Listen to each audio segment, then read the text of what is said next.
Hello, ഇന്ന് എൻ്റെ favourite ആയിട്ടുള്ള പുളിഞ്ചിൻ്റെ റെസിപ്പിയാണ്. അതിന് ഇത്രയും സാധനങ്ങൾ നമ്മൾ ചെറുതാക്കി അരിഞ്ഞു വെക്കണം. ഇതിൻ്റെ അളവ് കാര്യങ്ങളൊക്കെ ഞാൻ താഴെ എഴുതാം.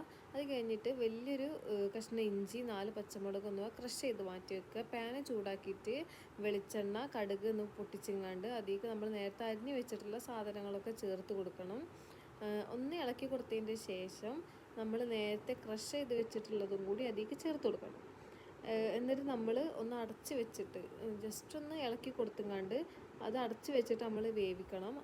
വെന്തതിന് ശേഷം നമ്മൾ കുറച്ച് കറിവേപ്പിലയും ആവശ്യത്തിന് ഉപ്പ് ഇട്ടിട്ട് ഒരു 1.5 കപ്പ് പുളിവെള്ളം അതിൽ ചേർത്ത് കൊടുത്തിട്ട് ഒന്ന് ഇളക്കി കൊടുത്തതിന് ശേഷം 3.5 ടീസ്പൂൺ മുളക് പൊടിയും 1/2 ടീസ്പൂൺ മഞ്ഞൾപ്പൊടിയും ചേർക്കുക. എന്നിട്ട് 2 വലിയ അച്ച് ശർക്കരയും കൂടി ചേർത്തിട്ട് അടച്ച് വെച്ചിട്ട് തിള വരുന്ന വരെ അടച്ച് വെക്കുക.